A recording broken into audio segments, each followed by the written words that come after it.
안녕하세요. 저는 30대 초반의 여성입니다. 남들이 보기에 부족함 없이 살아왔다고 해도 과언이 아닐 만큼 비교적 평탄한 삶을 살아온 사람입니다. 부유한 집안에서 태어나 부모님의 사랑을 듬뿍 받으며 자라났고, 어릴 때부터 늘 따뜻하고 안전한 환경 속에서 자랐기에 세상이 그렇게 험하다는 걸 체감하며 살 기회가 많지는 않았습니다. 어쩌면 그래서 더더욱 세상 사람들에 대한 믿음도 많았고, 제 삶이 계속 이렇게 평화롭게 이어지리라는 막연한 확신이 있었던 것 같아요. 중고등학교 시절에도 별다른 어려움 없이 착실하게 공부했고, 원하는 대학에 진학했고, 졸업 후에는 대기업 계열의 안정된 직장에 취업해 누가 봐도 좀 괜찮은 커리어를 쌓으며 사회생활을 시작했습니다. 직장에서도 인간관계는 무난했고, 실수도 적고 상사에게 신뢰도 받았고요. 그렇게 남들 보기엔 인생이 참 잘 풀리는 사람처럼 보였을지도 몰라요. 워낙 성격이 묻어난 편이었고, 겉으로 큰 감정을 잘 드러내지 않는 스타일이라 자연스럽게 맞선이나 소개 자리도 종종 들어왔습니다.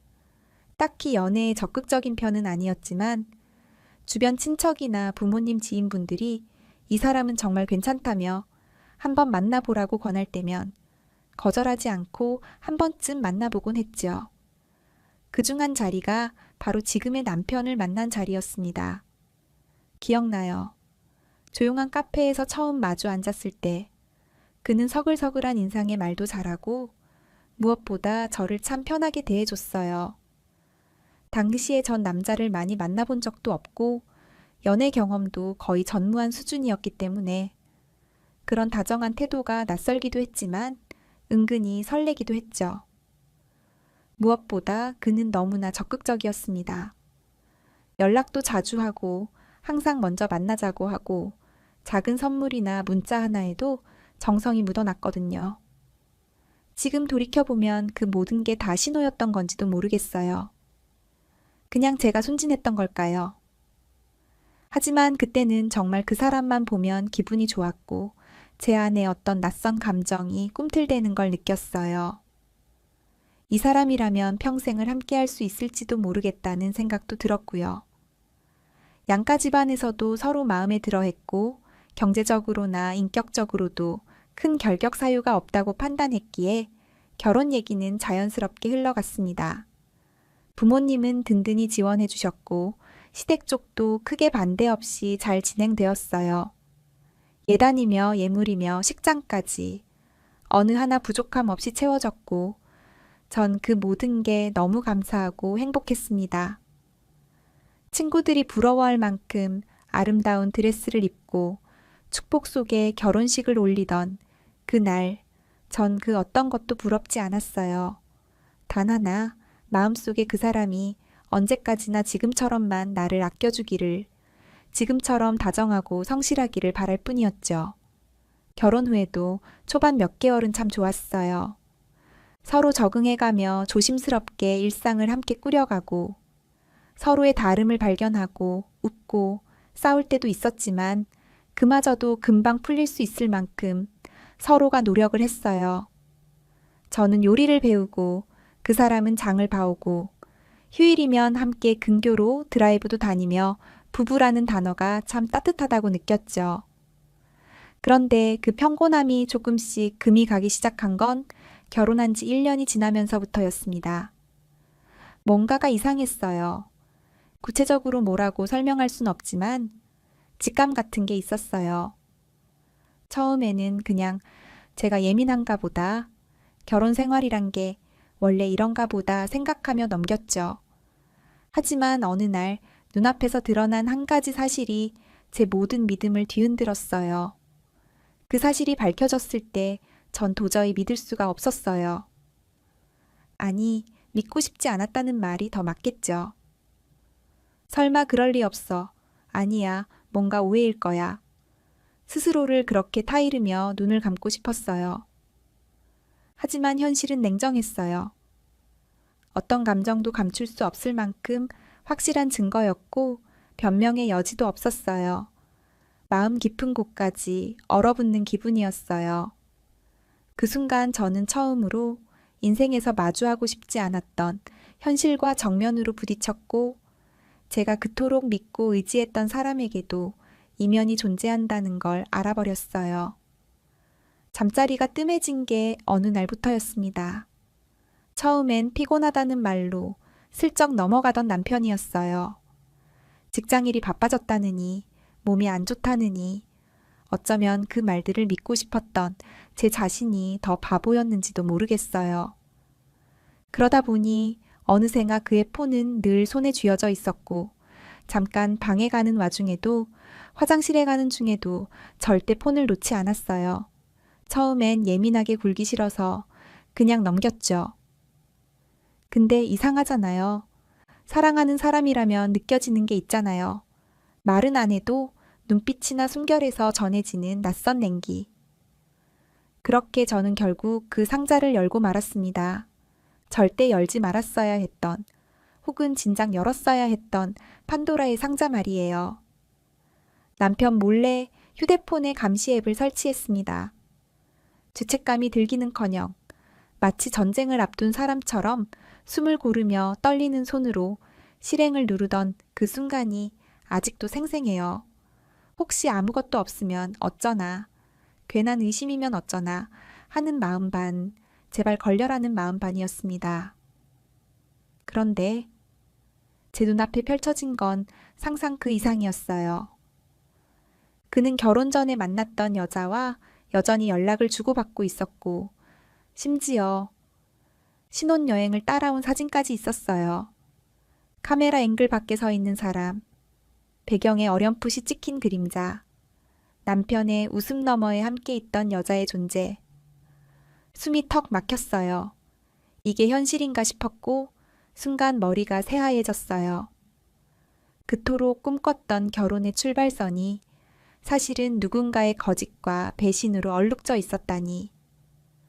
너무 끔찍해서 말문이 막혔습니다. 그날 이후 저는 밤마다 소름이 돋아 가슴이 콱 막히는 느낌이 들었습니다.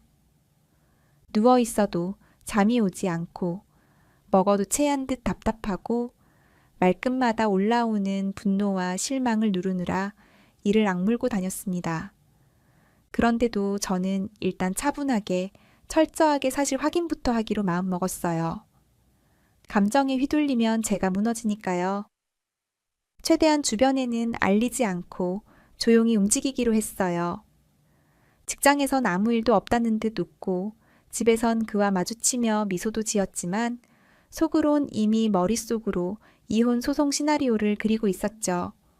심장은 늘 두근거렸고, 혈압은 높아졌고, 숨을 제대로 쉬지도 못할 정도로 온몸이 떨리기까지 했습니다. 너무 오래, 너무 많이 참았던 걸까요? 드디어 제 인생의 진실과 마주할 순간이 온 거였어요. 그 와중에 또 한 번의 충격이 저를 덮쳤습니다. 맞선 자리를 주선했던 친인척은 그 집 대대로 알부자야. 부동산도 많고 예금도 많고 걱정 없어라며 확신에 차서 말했었죠. 그런데 아니었어요. 시부모는 빚더미에 올라 있었고, 믿었던 부동산은 사기를 당해 소송에 휘말린 상태였습니다. 그것도 아주 심각하게요. 민사소송에 관련된 문서를 입수했을 때 제 손이 얼마나 떨렸는지 몰라요. 내가 지금까지 믿었던 모든 것, 남편의 성실함, 시댁의 배경, 저 결혼의 토대 자체가 전부 거짓이었다는 사실을 마주하게 됐습니다. 남편은 그런 사정을 알면서도 단 한 번도 제게 말하지 않았고, 도리어 저희 집 재산에 관심을 갖고 접근했던 것이란 걸 깨닫고는, 그때부터는 정말 피가 거꾸로 솟는 기분이었습니다.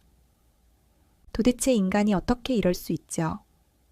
저에게는 한 번도 화내지 않고 다정하던 그 사람이 어떻게 이런 계산을 머릿속에 하고 있었는지 상상이 안 될 만큼 끔찍했어요. 분노에 치를 떨었습니다. 밤에 자고 있는 남편의 모습을 쳐다보는데 솔직히 제 감정이 무서웠습니다. 목을 조르고 싶을 정도로 인간이 느낄 수 있는 가장 원초적인 분노가 온몸을 타고 올라왔어요. 제 이성을 붙잡느라 손톱이 파고들 만큼 주먹을 움켜쥐었죠. 그 순간만큼은 정말로 내가 이렇게까지 모욕을 당하고 이용당하면서 참고 산다는 게 말이 안 된다고 느꼈어요. 그리고 결심했어요. 이 모든 걸 바로잡겠다고. 나를 기만하고 내 가족을 이용한 이 사람과는 반드시 아주 단호하게 끝을 내야 한다고요. 남편의 내연녀는 남편 회사에서 그리 멀지 않은 거리에 위치한 제법 깔끔한 외관의 필라테스 스튜디오를 운영하고 있었습니다. 처음 그 사실을 알았을 땐 속이 뒤집히는 걸 참느라 이가 갈렸어요. 감정을 곧바로 드러내지 않기로 했습니다. 되려 모른 척 아무것도 모르는 일반 고객처럼 행동했죠. 머리를 묶고 옷차림을 다르게 하고 다른 이름과 다른 연락처로 회원 등록을 마쳤습니다. 내연녀는 아직 저를 알아보지 못했습니다. 아니, 설마 제가 직접 찾아올 거라곤 꿈에도 상상하지 못했겠죠. 그저 몸매나 가꾸러오는 또 하나의 평범한 고객쯤으로 여긴 듯 했습니다. 그 여자는 사람을 다루는데 정말 능숙했습니다. 부드러운 말투, 넉넉한 웃음, 그리고 적당히 몸을 기울이며 눈을 맞추는 태도까지. 누가 봐도 유난히 친근한 인상을 줄 수밖에 없는 사람이었죠. 처음 본 여자에게도 금세 언니라 부르며 어깨를 두드릴 줄 아는 그런 사람이었습니다.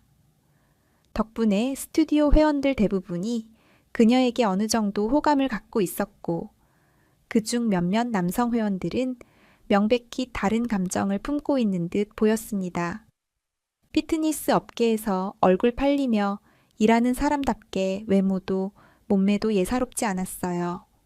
30대 중반을 넘긴 나이라고는 믿기 어려울 만큼 탄탄한 근육과 매끈한 피부를 가졌고 운동복 사이로 드러나는 실루엣에는 자신감이 넘쳐 흘렀죠. 하지만 저는 그 표정, 그 말투, 그 손짓 하나하나를 적어도 3배는 더 날카롭게 관찰하고 있었습니다. 처음부터 그랬어요. 제 남편과 어떤 방식으로 얽혔는지, 어디까지 가고 있는지를 직접 눈으로 보고 체감하고 반드시 끝장을 보기 위해서였어요. 필라테스는 기구를 다루는 운동이라 자칫하면 부상을 입기도 쉽고 자세 하나만 틀어도 큰 문제가 생기죠. 무엇보다 흥미로웠던 건 그 스튜디오엔 CCTV가 없다는 점이었습니다. 민감한 신체 접촉이 필요한 수업 특성상 고객들의 불쾌감을 줄이기 위해 설치하지 않았다고는 하지만 동시에 무언가를 은폐하기엔 딱 좋은 환경이기도 했습니다. 저는 그 점을 명확히 기억해 두었습니다. 어디에 카메라가 없고 어느 타이밍에 그녀가 자주 자리를 비우는지, 어떤 회원과 어떤 태도를 보이는지 작은 것 하나도 흘려보내지 않았습니다. 몇 차례 수업을 들으며 그녀와 조금씩 친분을 쌓아갔습니다. 처음엔 인사를 나누고 몇 마디를 나누고 수업 뒤엔 잠깐 잡담을 하다 보니 어느 순간 자연스럽게 톡도 주고받고 있더군요. 그녀는 저를 전혀 의심하지 않았습니다.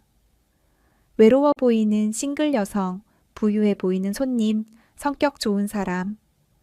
그쯤으로 인식한 것 같았습니다. 하루는 자신이 운영하는 곳이라 부담이 많다며 도와줄 수 있으면 도와달라는 식으로 말문을 열었습니다. 저는 흔쾌히 받아들였어요. 몇만 원, 몇십만 원 정도는 아무렇지 않게 건넸습니다. 그녀는 처음엔 극구사양했지만 이내 눈치 보며 또 요청하고 또 받아갔습니다. 급전이 급하게 필요하다고 할 땐 수표로도 건넸죠.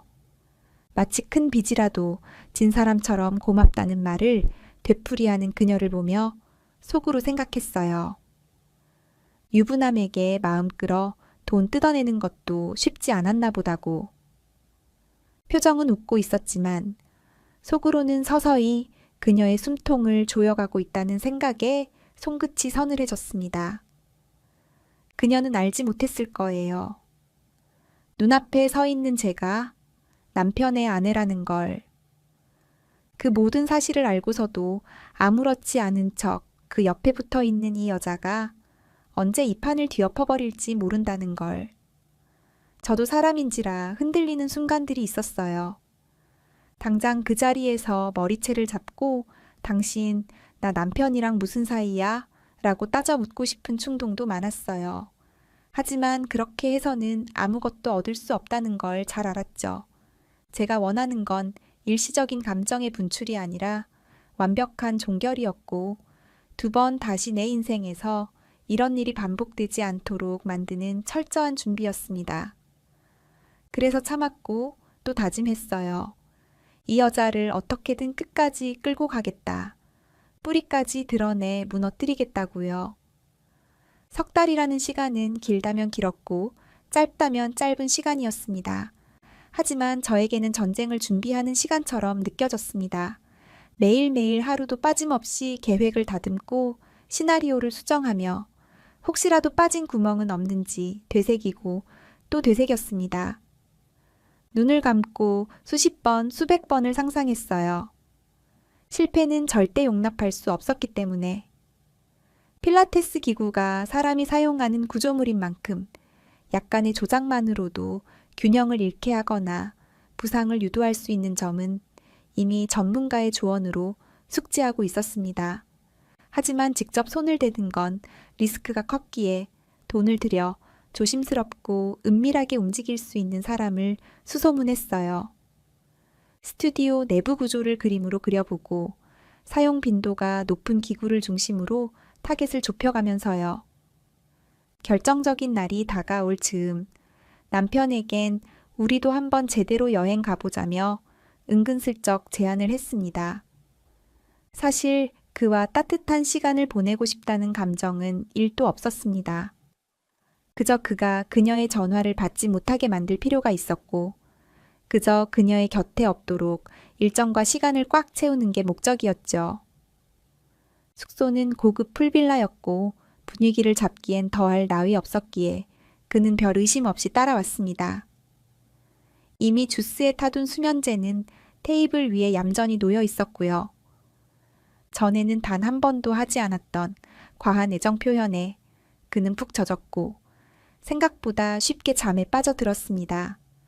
그대로 침대에 눕혀놓고 전 바깥 테라스 수영장으로 나가 고요한 물 위에 몸을 띄웠습니다. 그 고요함 속에서 멀리서 들려오는 사이렌 소리가 울려 퍼졌습니다. 여자의 스튜디오 쪽에서 일이 터졌다는 신호였죠. 한 고객이 기구를 사용하다가 골반과 척추를 동시에 다치는 큰 사고가 발생했고 현장은 아수라장이 되었습니다.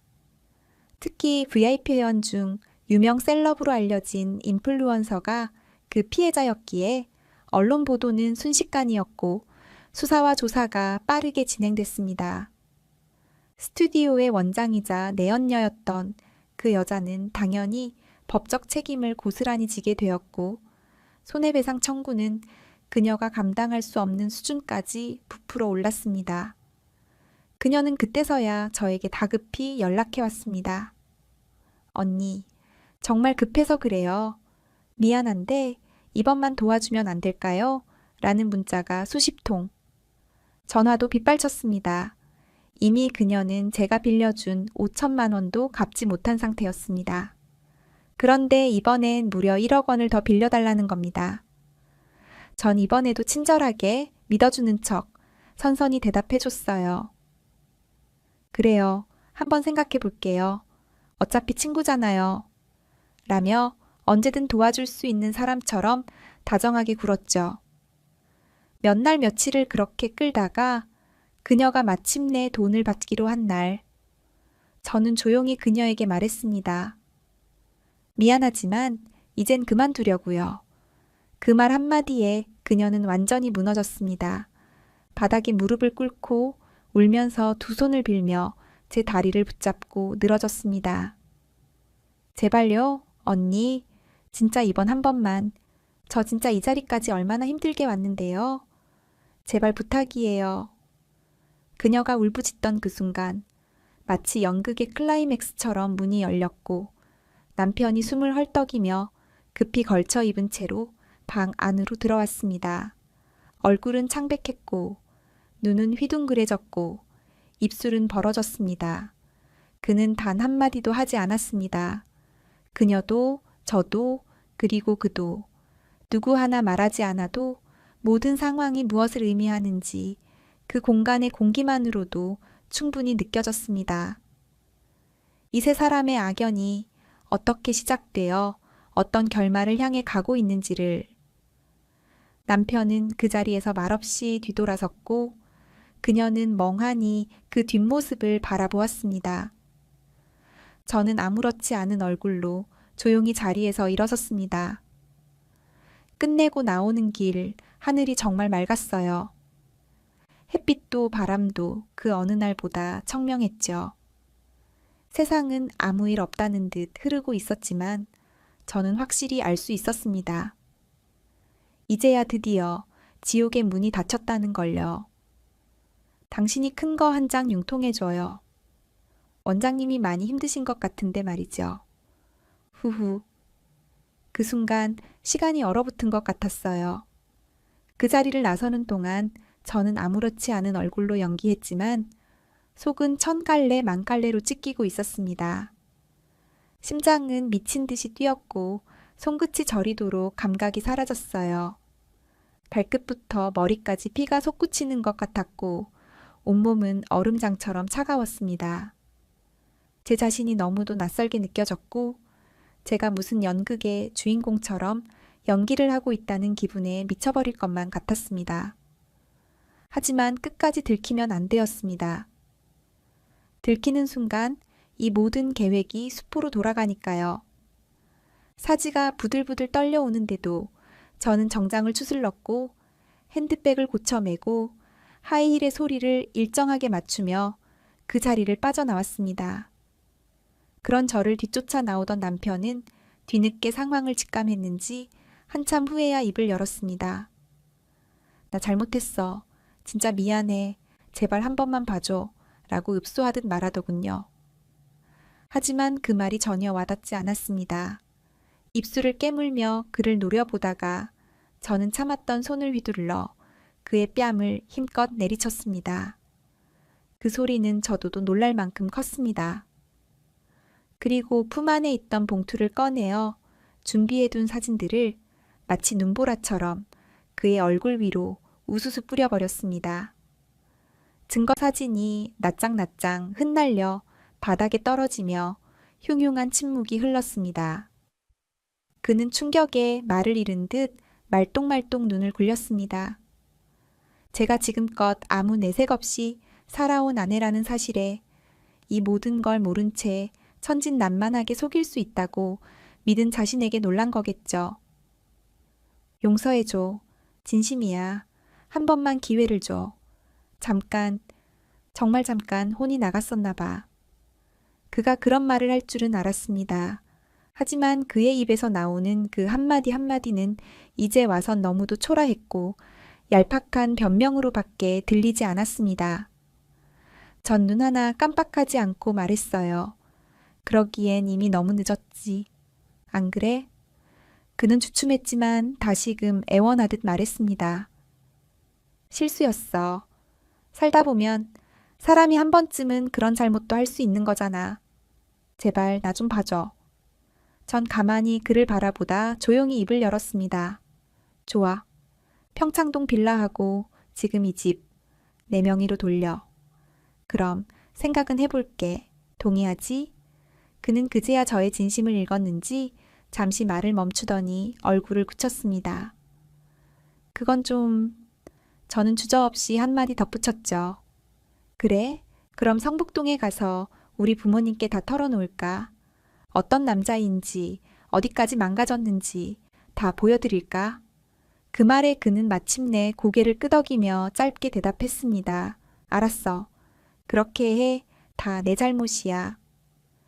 그렇다고 그를 전적으로 신뢰할 수 있는 상태는 아니었습니다. 바람이라는 건 입으로 끊는 게 아니니까요. 그가 아무리 미안하다고 해도 눈물이 말라붙은 제 심장을 다시 움직이게 하진 못했습니다. 저는 차가운 시선으로 그를 돌아보며 마지막 절차처럼 한마디 했어요. 그 여자, 당신이 확실히 정리하지 않으면 나는 당신을 절대 용서 못해. 무슨 말인지 알지? 하지만 그 말을 믿지 않았습니다. 사람은 쉽게 바뀌지 않으니까요. 진짜 매듭을 지어야 할 곳은 따로 있었어요. 며칠 후 그녀를 다시 만났습니다. 이번엔 경찰서였습니다. 얼굴엔 화장기가 없었고 머리는 풀어헤쳐져 있었으며 수척해진 얼굴은 어느샌가 초췌하다 못해 안쓰러울 정도였습니다. 피해자 신분으로 조사를 받던 중이라 대기실 한켠에 앉아있던 그녀는 저를 보자마자 눈을 피했습니다. 언젠가 자신이 웃으며 저에게 인사를 건넸던 날이 있었죠. 요즘 허리 괜찮으세요, 언니? 라고 했던 그 입술이 이제는 굳게 다물려 있었습니다. 사고 피해자는 상해가 컸습니다. 골반 골절에 정신적 충격까지 더해져서 언론에서는 상류층 스캔들로 대서특필되었고 그녀는 모든 책임을 뒤집었었습니다. 아무리 동정심이 많다 해도 제 입장에서 그녀를 걱정할 이유는 없었습니다. 사실 세상 누구보다 큰 피해자는 저였으니까요. 내 가정을, 나의 인생을 철저하게 농락했던 그 대가를 이제는 조금씩 치르게 된 것일 뿐이니까요. 그 자리에 앉아있는 그녀를 바라보며 저는 아무 말 없이 그냥 앉아 있었습니다. 마치 오래전부터 알았던 미래의 장면처럼요. 그녀는 결국 입을 열었습니다. 나 지금 지옥 같아요. 그래도 언니는 애들이라도 있잖아요. 사랑해주는 가족이라도 있고요. 난 지금 아무도 없어요. 그 말에 전 잠시 눈을 감았다 떴습니다. 그래, 그녀의 말이 맞았죠. 저는 비록 지옥을 통과했지만 적어도 아이들이 있었고 부모님이 있었고 내 선택을 후회하지 않을 정도의 미래가 아직 남아 있었으니까요.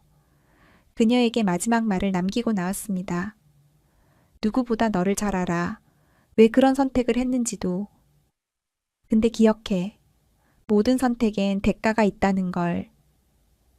미리 알고 온 거였죠. 익숙한 몸짓의 말투가 어쩐지 그녀가 바닥에 고개를 떨군 채로 쥐어짜듯 꺼낸 말이었습니다. 목소리는 갈라졌고 손가락은 덜덜 떨리고 있었죠. 순간 웃음이 났습니다. 뻔뻔하다는 생각보다 이제야 자신의 삶에 덮어 씌워진 그림자를 깨닫는 모양새가 참 우스꽝스러웠거든요. 그녀는 지금도 뭔가 상황을 수습하려는 눈치였고 제가 아직 결정하지 않았다는 가능성에 기대를 걸고 있는 것 같았어요. 그럼 가만히 앉아서 당해줬어야 되나? 내가 왜 그래야 하지? 제 말은 차갑고 단호했습니다. 모든 정을 다 떼고 말하려고 입술을 단단히 다물었다가 내뱉은 말이었죠. 제 눈빛이 무서울 만큼 가라앉아 있었던지 그녀는 말끝을 흐리며 눈치를 보더군요. 평소처럼 자신의 미소와 말재주로 위기를 모면할 수 있으리란 생각을 아직 버리지 못한 겁니다. 사고 난 피해 보상하는 것만으로 장호 바닥이야. 위자료 소송은 제발, 그건. 그녀가 울먹이며 말끝을 흐렸습니다. 손으로 무릎을 감싸며 몸을 웅크리는 모양이 꼭 벌이라도 받을 줄 몰랐다는 사람처럼 보였어요. 그 말에 전 코웃음을 쳤습니다. 가엾게 보일 이유도 흔들릴 이유도 전혀 없었으니까요. 그리고 천천히 또렷하게 말했죠. 지금 뭘 착각하는 것 같은데 당신이란 여자 뭘 선택할 수 있는 권한이 없어. 그건 내가 하는 거야. 그 말을 하는 순간 머릿속에서 그동안의 기억들이 번개처럼 스쳐 지나갔습니다. 신혼여행지까지 따라왔던 당신, 남편의 전화기 속에 담겨 있던 수많은 메시지들, 필라테스 스튜디오에서 가식적인 미소로 날 맞이하던 당신, 다 떠올랐습니다. 그 모든 순간이 하나하나 다 구역질 나도록 역겨웠고 그 역겨움을 삼키며 살아온 나 자신에게조차 화가 났었습니다. 부탁이야. 그녀는 결국 무릎을 꿇었습니다. 말 그대로 무릎을 꿇고 두 손을 모아 간청했어요, 제게. 남편의 아내인 저에게. 사정하던 그녀의 눈에선 굵은 눈물이 흘러내렸지만 이상하게도 그 모습이 전혀 불쌍하지 않았습니다. 오히려 이 상황을 받아들이지 못하고 마지막으로 연기를 하고 있다는 느낌까지 들었습니다. 그동안 짜릿하게 즐겼으면 값을 해야지. 안 그래? 제 입에서 나온 말은 독설이 아니라 현실이었어요.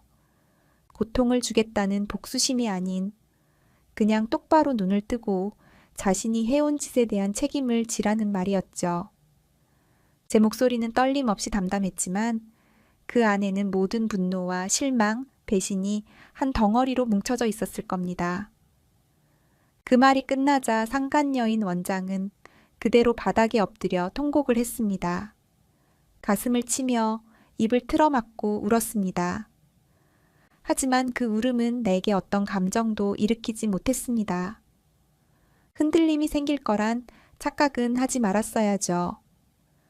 그런 눈물로 몇 번이나 다른 사람들을 속였는지, 얼마나 많은 유부남에게 다정함이라는 무기로 접근했는지 생각하면 할수록 혀를 차게 되더군요.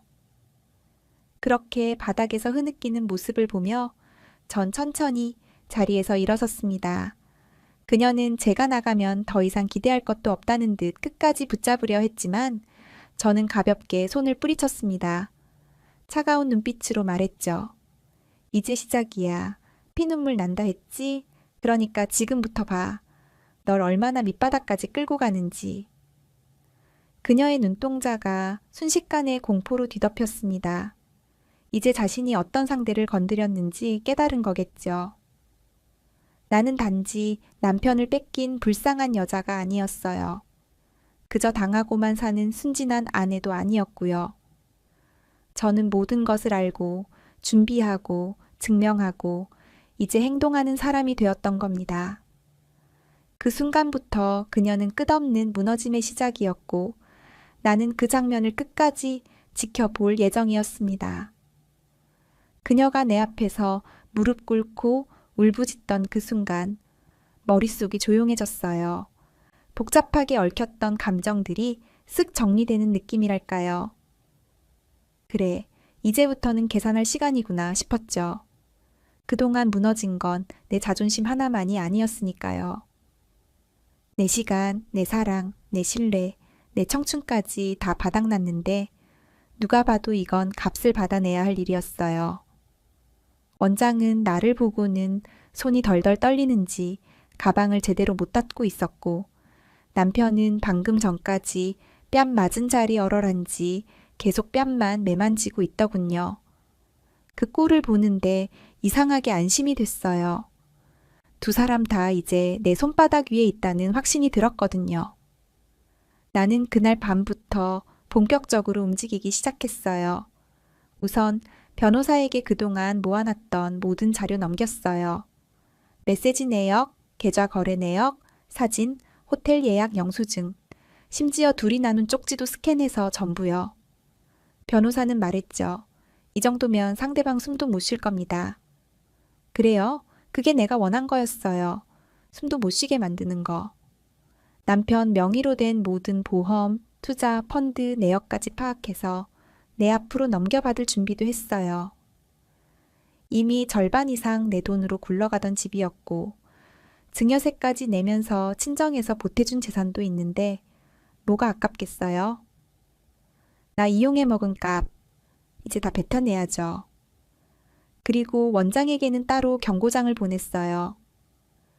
위자료 소송은 정식으로 들어갈 거고 당신이 나에게서 빌려간 돈에 이자까지 계산해서 변제 소송도 걸겠다고요. 이자율은 당신이 즐기던 만큼 달달하게 계산할게요. 라고 마지막 줄에 덧붙였죠. 참 무릎 꿇었던 사진도 첨부했어요.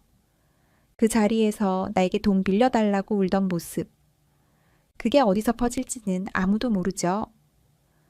본인이 뿌린 씨앗이니 알아서 감당하겠죠. 남편은 매일같이 전화하고 문자를 보냈어요. 내가 미쳤었다. 애들만 보고 살아보겠다. 당신 없이는 못 산다 같은 말들. 근데 신기하게도요, 하나도 안 흔들리더라고요. 그전 같았으면 심장 쿵 내려앉을 말들인데 이제는 그냥 소음일 뿐이었어요. 차라리 조용히 좀 해줬으면 싶을 정도로요. 원장도 연락이 왔어요. 막말도 하고 애원도 하고 협박도 섞이고, 하지만 저는 단 하나도 반응하지 않았어요. 고요함이 제일 무서운 법이잖아요. 그리고 며칠 뒤 그 필라테스 스튜디오 결국 폐업했어요. 위자료 소송도 접수됐고 부상당한 회원들 합의도 못해서 거덜난 거죠. 자업자득이에요. 지금 저는 새로 산 아파트에서 아이들이랑 조용히 살고 있어요. 햇살 좋은 오후면 커튼 활짝 열어두고 아이들 웃는 소리 들으면서 커피 한 잔 내려요. 그 따뜻한 향기 속에서 생각해요. 내가 무너졌던 만큼 다시 단단해졌다고. 누가 뭐래도 난 내 인생을 다시 내 손으로 되찾았다고요. 남편은 처음엔 자주 찾아왔어요. 아파트 단지 앞에서 아이들 등원 시간을 계산이라도 한 듯 기다렸다가 우연인 척 마주치고 아이들 보러 왔다며 울고불고 했죠. 하지만 애들도 어렴풋이 눈치챈 건지 아빠가 오면 문 뒤에 숨고 소파 아래 들어가서 나올 생각을 안 하더라고요. 그걸 본 남편은 멍하니 서 있다가 말없이 돌아갔어요. 그 뒤로 한동안 아무 소식 없었죠. 그러더니 어느 날 전화가 왔어요. 술에 취한 목소리로 자기가 얼마나 바보 같았는지, 왜 그랬는지 모르겠다고. 내가 얼마나 고마운 사람이었는지 이제 알았다고요. 근데요, 너무 늦었죠. 그 말이 끝나자마자 조용히 말했어요. 너무 늦었어. 너한테 남은 건 후회뿐이야. 그거 꼭 안고 살아. 그 이후 그는 제게 연락을 끊었고 나중에 들은 이야기론 사직서를 냈대요. 회사에서도 사건이 퍼져 은근한 손가락질을 받았고 같이 어울리던 사람들도 하나둘 연락을 끊었대요. 자업자득이지요. 믿음을 저버린 대가니까요. 원장은 그 뒤로 몇 번이나 사정을 해왔어요. 위자료라도 깎아달라고요. 엄청난 합의금과 벌금, 피해자들 소송에 전 재산을 다 날렸고 본가에서도 등을 돌렸다고 하더라고요. 결국 스튜디오 폐업에 파산 신청까지 했지만 민사소송은 그렇게 간단히 끝나지 않잖아요. 고소취하가 안 됐으니까요. 아이러니하게도 그녀가 마지막으로 저에게 보낸 문자에는 이런 말이 있었어요. 당신은 진짜 무서운 여자야. 다 가졌으면서 왜 날 이렇게까지 망가뜨려야 했어요. 그 문자를 읽고 피식 웃음이 났어요. 난 내 걸 되찾았을 뿐이야. 되려 잃을 것도 없이 남의 가정을 훔치려던 네가 왜 불쌍해 보이지도 않는 건지 모르겠더라. 그리고 지금 저는 매일이 조용합니다. 심장 쪼그라들게 만드는 소식도 없고 뒤통수 맞을 일도 없어요. 아이들과 함께 따뜻한 밥을 먹고 그림책을 읽어주며 그저 하루하루를 감사하게 삽니다. 가끔 아이들이 물어봐요. 엄마는 왜 항상 웃고 있어? 그럼 전 대답하죠. 엄마가 이제 나를 아프게 할 사람은 안 곁에 두기로 했거든. 사람은 자기가 뿌린 씨앗만큼 거두게 돼 있어요. 결국 그들은 내가 해야 한 게 아니에요. 그저 자기 손으로 자기 무덤을 팠을 뿐이죠. 그게 인과응보고 그게 세상이 끝내 공정하다는 증거니까요.